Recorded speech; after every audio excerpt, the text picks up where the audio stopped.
Hello! నమస్తే. Welcome to BRK health channel. నేను తరుణి. ఈరోజు టాపిక్ వచ్చేసి చిన్న పిల్లలకి ఫిజియోథెరపీ ఏ వయసు వాళ్ళకి చేయాలి? అది ఎలా వాళ్ళకి యూజ్ అవుతుందనే టాపిక్ గురించి మనతో పాటు ఆ టాపిక్ ఎక్స్‌ప్లెయిన్ చేయడానికి డాక్టర్ సూర్య సాయి అఖిల్ ఫిజియోథెరపిస్ట్ సార్ ఉన్నారు. నమస్కారం సార్. నమస్కారం. సార్ అసలు చిన్న పిల్లలకి ఫిజియోథెరపీ ఏ వయసులో చేయాలి? వాళ్ళకు చేసినప్పుడు ఏమైనా హెల్త్ ఇష్యూస్ వస్తాయా? లేదంటే ఏమైనా ప్రాబ్లమ్ అవుతుందా ఫ్యూచర్‌లో వాళ్ళకి? హ్మ్. ఎలాంటి ప్రాబ్లమ్ ఉన్న వాళ్ళకి ఫిజియోథెరపీ చేయాలి చిన్న పిల్లలకి? ఇక్కడ నంబర్ ఆఫ్ కండిషన్స్ ఉంటాయి పీడియాట్రిక్స్ అనంగానే. పీడియాట్రిక్స్ అంటే పిల్లలది. నేను ఇందాక కూడా చెప్పాను లాస్ట్ టైమ్ ప్రీవియస్ టాపిక్‌లో కూడా. మనకి పీడియాట్రిక్స్, జీరియాట్రిక్స్, గైనిక్ ఇలా అనేక అవును. సబ్జెక్ట్స్ ఉన్నాయి. అంటే ఒక్కొక్క స్పెషలైజేషన్ ఉంది. Paediatrics itself is a ocean మళ్ళీ. మళ్ళీ పీడియాట్రిక్స్ అనే ఒక సబ్జెక్ట్ తీసుకుంటే దాంట్లో ఎంత లేదన్నా 200-300 టాపిక్స్ ఉంటాయి మనకి. మినిమమ్ నేను చెప్పేది. ఇంకా ఎక్కువ ఉంటాయి. సో, ప్రతి కండిషన్‌కి ఒక ట్రీట్మెంట్ ఉంటుంది. ఎగ్జాంపుల్ సెరెబ్రల్ పాల్సీ అవ్వచ్చు. లేదంటే డెలివరీ టైమ్‌లో వచ్చే కాంప్లికేషన్స్ అవ్వచ్చు. ఓకే. నర్వ్స్ ఏమన్నా స్ట్రెచ్ అవ్వచ్చు. లేకపోతే నెక్‌కి సంబంధించింది, లేదా స్పైన్‌కి సంబంధించిన ఇష్యూస్ ఉండొచ్చు. లింబ్స్ ఏమన్నా వంకర పోవచ్చు. ఇట్లా రకరకాల కండిషన్స్ ఉంటాయన్నమాట. సో, పుట్టినప్పుడు వెంటనే వీటికి థెరపీ ఉంటుందా అంటే కాదు. వాళ్ళు ఎదుగుతుండే కొద్దీ థెరపీ మారుతూ ఉంటుంది. అది డిపెండ్స్ ఆన్ కండిషన్ అండి. అసలు చిన్న పిల్లలకు ఫిజియోథెరపీ చేయొచ్చా? చేయొచ్చు. ఇట్స్ 100% సేఫ్ అండి. ఎందుకు చెప్తున్నాను సేఫ్ అంటే, ఫిజియోథెరపీ అంటేనే సేఫు. ఎలాగో చెప్తాను వినండి. ఇది మీరేది డ్రగ్స్ ఏసుకోవట్లేదు ఇక్కడ. You are not using any kind of drugs. అవును. ఓకేనా? పోనీ ఈ డ్రగ్స్ వేసుకుంటే ఈ రియాక్షన్ ఇస్తుందేమో, ఈ డ్రగ్ వేసుకుంటే మనకేమైనా కొంచెం సైడ్ ఎఫెక్ట్స్ ఉంటాయి గదా! మినిమల్ సైడ్ ఎఫెక్ట్స్ అవేమైనా అవును. వస్తాయేమో అని. So, drug free. Second thing no any kind of injections. మీరు ఏ ఇంజెక్షన్స్ ఇవ్వట్లేదు. Third thing any kind of dislocated things ఏమన్నా ఉంటే కూడా మనం వాటిని ఎనస్థీషియా ఇచ్చి, దాన్ని లోకలైజ్ ఎనస్థీషియా ఇచ్చి కరెక్ట్ చెయ్యట్లేదు. Unless until it's a complicated ఇంకా. సో, ఎప్పుడూ కూడా ఎన్ని రకాలుగా చూసుకున్నా కూడా ఇట్స్ కంప్లీట్‌లీ హెల్త్ రిలేటెడ్‌గా అన్ని రకాలుగా సేఫ్. ఓకే. సో, దీంట్లో మీరడుగుతున్నట్టు పిల్లలకి ఎంతవరకు వర్కౌట్ అవుతుందంటే చూడండి, ఇక్కడ పిల్లల్లో మనకి ఎదుగుతుండేటప్పుడు ఎగ్జాంపుల్ బో లెగ్స్ అంటాం. అంటే కాళ్ళు 2 మోకాళ్ళు 2 కొంచెం వంకర్లు పోయినట్టు, లేదా 2 మోకాళ్ళు దగ్గరగా అతుక్కుపోయేటట్టు, అవును. ఇలా రకరకాలుగా ఉంటాయి. అరికాళ్ళు ఇప్పుడు కొన్ని వంకర్లు తిరిగిపోయి ముందుకు లోపల వైపుకి కానీ, బయట వైపుకి కానీ ఇలా పుడతారు కొంతమంది. Because of deficiency mall nutrition అవ్వచ్చు, లేకపోతే కొన్ని హెరిడిటరీ అవ్వచ్చు, జెనెటికల్ రిలేటెడ్ అవ్వచ్చు. ఇలా రకరకాల రీజన్స్ ఉంటాయన్నమాట. సో, మన దగ్గరికొచ్చిన తర్వాత ఎగ్జామినేషన్ టైమ్‌లో హిస్టరీ తెలుసుకుంటాం గదా! ఆ అవును. హిస్టరీ టైమ్‌లో మనకర్థమవుతుంది. ఒక బేసిక్ ఐడియా వస్తుంది. ఈ హిస్టరీ తీసుకున్న తర్వాత మళ్ళీ మనం అసెస్‌మెంట్ చేస్తాం. ఈ అసెస్‌మెంట్‌లో ఇప్పుడు నేను చెప్పిన ఈ కండిషన్స్‌లో ఏ కండిషన్ అయినా సరే, మనం దానికి రూల్ ఔట్ చేస్తాం. రూల్ ఔట్ చేసి దానికి స్ప్లింటింగ్ వెయ్యాలా? బ్రేసింగ్ చెయ్యాలా? స్ప్లింటింగ్ విత్ బ్రేసింగ్‌తో పాటు ఫిజికల్ యాక్టివిటీ మనం ఏ రకంగా మోడిఫై చేయాలి? ఈ మోడిఫికేషన్‌తో పాటు మనం ఏ రకంగా వాళ్ళకి అంటే టు బీ హానెస్ట్ ఇక్కడ పిల్లలు ఏమైపోతుందంటే more than a children parents will effect more. Okay.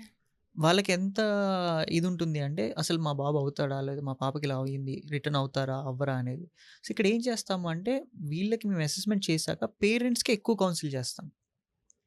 Coming 5-6 years వరకు వాళ్ళతోనే మా జర్నీ ఉంటుంది.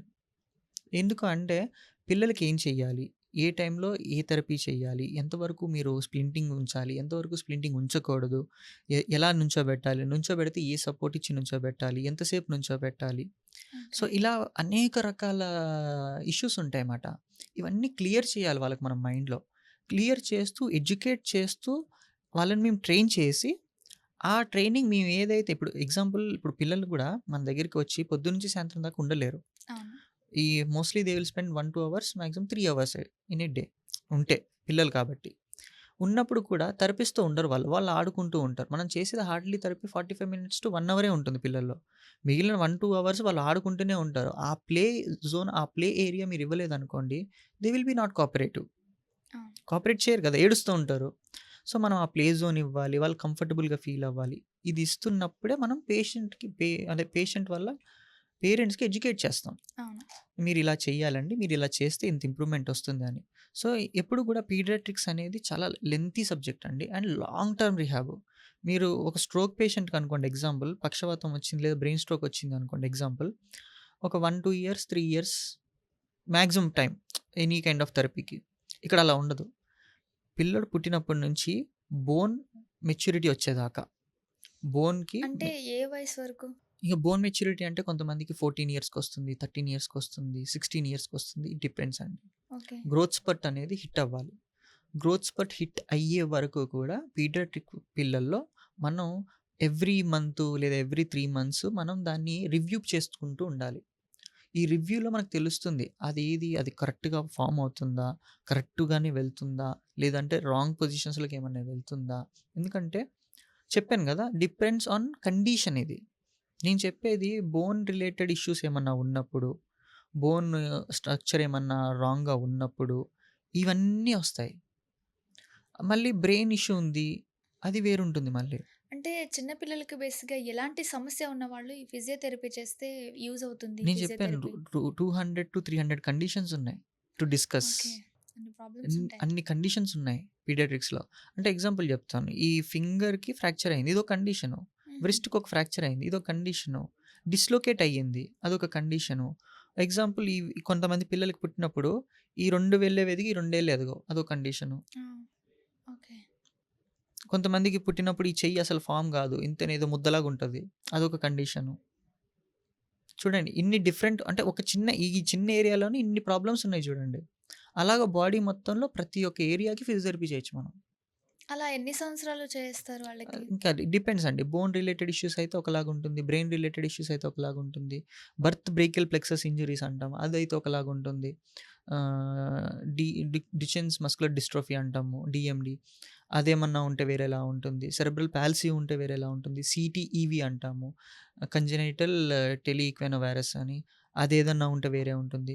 అంటే నెంబర్ ఆఫ్ కండిషన్స్ ఉన్నాయి. నేను జస్ట్ మచ్చుకు కొన్ని చెప్తున్నాను. సో, ఇన్ని నెంబర్ ఆఫ్ కండిషన్స్‌లో మనం దేనికైనా గూడా ఫిజియోథెరపీ జేయొచ్చు. ఓకే. సో, ఫిజియోథెరపీ కంప్లీట్ అయిపోయిన తర్వాత శాశ్వతంగా పరిష్కారం అనేది ఉంటుందా? ఆ! చేయించుకున్న తర్వాత వాళ్ళకి? ఉంటుందండి. ఉంటుంది. అంటే మళ్ళీ శాశ్వతంగానే వాళ్ళు ఉంటుంది. చేయించుకునే అవసరం ఉండదు. అంటే ఇక్కడెలా ఉంటుంది అంటే డిపెండ్స్ అయిపోతుంది. చెప్తాను వినండి. ఇప్పుడు నేను మీకు ఒక థెరపీ చేసి నేను మిమ్మల్ని నార్మల్ చేశాను. హ్మ్. నార్మల్ చేసేటప్పుడే నేను మీకు కొన్ని గైడ్‌లైన్స్ ఇస్తాను. Sir okay. నేను ఇది చేశాను. ఇంక మీరు తర్వాత కొన్ని ప్రివెంటివ్ మెజర్స్ తీసుకోవాలి. ప్రికాషన్స్ తీసుకోవాలి అని చెప్పి కొన్ని గైడ్‌లైన్స్ మీకిచ్చాను. అది మీరు ఫాలో చేస్తున్నంత వరకు మళ్ళీ మీరు ఫిజియోథెరపీ దగ్గరికి వచ్చే అవసరం ఉండదు. ఓకే. ఎప్పుడైతే మీరు నెగ్లెక్ట్ చేసి, మీకేదైతే రికవరీ వచ్చిందో, ఇప్పుడు ఎగ్జాంపుల్ నేను ఒక రికవరీ ఇచ్చాను. మీరు దాన్ని నెగ్లెక్ట్ చేశారు. నాకొచ్చేసింది, అయిపోయింది. ఐయామ్ డన్ అని మీరు ఫీల్ అయ్యారు. మీరు చెయ్యట్లేదు. ఫర్దర్‌గా మీకు వార్నింగ్ ఇస్తుంది. ఒక వార్నింగ్ సైన్ ఇస్తుంది. That you are going back to same condition. So, better you improve అనేది మనకి బాడీ సెల్ఫ్‌గా ఒక వార్నింగ్ ఇస్తుంది. ఓకే. ఇచ్చిన వెంటనే నేను చెప్పిన గైడ్‌లైన్స్ ఆల్రెడీ మీ దగ్గర ఉంటాయి కాబట్టి, మీరు దాన్ని ఫాలో అవుతున్నారనుకోండి వెంటనే, you may cope up again back. Okay. అలా బ్యాక్ అవుతున్నానని తెలిసినా కూడా ఏం కాదులే అని ఎప్పుడైతే మీరు ఇంకా నెగ్లెక్ట్ చేస్తారో, there are chances of coming back to me again and again. Okay. అంటే మీరిచ్చే గైడ్‌లైన్స్ ఏదైతే ఉందో దాన్ని అంటే తప్పకుండా పాటించాలి. హ్మ్. క్రమం తప్పకుండా పాటిస్తే హ్మ్. మళ్ళీ ఆ ప్రాబ్లమ్ అనేది రాదు. హ్మ్. అలాగే చిన్న పిల్లలకి ఫిజియోథెరపీ చేస్తున్నప్పుడు హ్మ్. ఫుడ్‌లో ఎలాంటి జాగ్రత్తలు తీసుకోవాలి? సీ పిల్లల్లో ముఖ్యంగా ఉండాల్సిందే ఫుడ్ అండి. ఇప్పుడు మాక్సిమమ్ పుట్టినప్పుడు పిల్లలకి డిఫార్మిటీస్ రావడానికి కారణం మాల్‌న్యూట్రిషన్. మాల్‌న్యూట్రిషన్ లోపల తల్లికి కావాల్సిన పోషకాలు తల్లికి సరిగ్గా అందకపోవడంతోటి బిడ్డకు అందవు. అది కాకుండా జెనెటికల్‌గా ఉంటాయి, హెరిడిటరీగా ఉంటాయి. ఇంకా ఒక మేనరికం అంటాము. ఇంకోటి ఇలా చాలా రకాలుంటాయండి. మనకి ఇవన్నీ ఎప్పుడు తెలుస్తాయి అంటే, పిల్లోడు పుట్టిన తర్వాత ఈస్ దేర్ ఎనీ డిఫార్మిటీ అన్నప్పుడు నేను అదే అన్నాను. ఫ్యామిలీ హిస్టరీ తీసుకుంటాం. ఫ్యామిలీ హిస్టరీ తీసుకున్నాక కొన్ని టెస్టులు చేస్తాం బాబుకి గూడా. ఆ టెస్టుల్లోనే తెలుస్తుంది మనకి. వాట్ ఈస్ ద రీజన్ అని. కొన్ని ఆటిలకైతే రీజన్ తెలీదు. ఓకే. టు బీ హానెస్ట్ మీరు ఎంత డయాగ్నోసిస్ చేసినా, ఎన్ని టెస్టులు చేసినా, ఏం చేసినా you cannot find out the reason. కొన్ని కండిషన్స్ అలా కూడా ఉంటాయి. ఓకే. హ్మ్. అది అలా ఉండిపోవాల్సిందేనా ఇక? ఇంకా అంటే వాటికి ప్రివెంటివ్ మెజర్స్ తీసుకొని దాన్ని మనం ఇంప్రూవ్ చేయొచ్చు ఫిజియోథెరపీలో. ఓకే. అయితే ఇక్కడ మీకు మెయిన్‌లీ పిల్లల్లో ఏమవుతుందంటే అండి మల్టీ డిసిప్లినరీ టీమ్ ఇన్వాల్వ్ అవుతది బాగా. ఎప్పుడు కూడా చిన్న పిల్లల్లో అంటే ఓన్లీ ఫిజియోథెరపీ తోటే వర్కౌట్ అయిపోదిక్కడ. ఒక సర్జన్ ఇన్వాల్వ్‌మెంట్ ఉంటుంది. సర్జన్ ఏం చేస్తారు అంటే సర్జరీ చేయాల్సిన అవసరం ఉంటే ఏ ఏజ్‌లో చేయాలి? ఏ టైంలో చేయాలి? చేసే వరకు ఫిజియోథెరపీ ద్వారా దాన్ని ఎలా మెయింటైన్ చేయాలి? మళ్ళీ చేసిన తర్వాత ఫిజియోథెరపీ ద్వారా దాన్ని ఎలా ఇంప్రూవ్ చేయాలి? ఓకే. ఓకే. ఒకవేళ స్పీచ్ రిలేటెడ్ ఉంది. లేదా బిహేవియరల్ రిలేటెడ్ ఉంది. లేదా కాగ్నిటివ్ రిలేటెడ్ ఉంది. చూడండి ఎన్నున్నాయో. అంటే కొంతమందికి మాటలు త్వరగా రావు. స్లో ఒస్తాయి, లేట్ ఒస్తాయి. కొంతమంది తొందరగా మాట్లాడరు. కొంతమంది త్వరగా పాకరు. కొంతమంది త్వరగా నడవలేరు. సో, ఇట్లా మల్టిపుల్ థింగ్స్ ఉంటాయండి. సో, కంజనైటల్ డిలేస్ అంటాం ఇవి. ఈ డిలేస్ ఏమన్నా ఉన్నాయా? సో, ఇవన్నీ ఎగ్జామినేషన్ మాట. మనం చేసుకున్న తర్వాత ఎవరెవరిని ఈ మల్టీ డిసిప్లినరీ టీమ్‌లో ఇన్వాల్వ్ చేసి మనం ముందుకెళ్ళాలి. అలా ఓకే. ఉంటుంది మాట. సో, ఫిజియోథెరపీ ప్రాబ్లమ్ ఉన్న పిల్లలకి లేదా స్కూల్‌కి వెళ్ళే పిల్లల్లో కూడా ఈ ప్రాబ్లమ్ ఉంటుంది. హ్మ్. సో, హ్మ్. వాళ్ళు డెఫినిట్‌గా స్కూల్‌కి వెళ్ళొచ్చా? అంటే వాళ్ళ ఫ్రెండ్స్ గాని, లేదంటే టీచర్స్ గాని వాళ్ళకు మంచిగా పాజిటివ్‌గా వర్డ్స్ ఇస్తే ఓకే. 100% ఉందండి ఛాన్సెస్.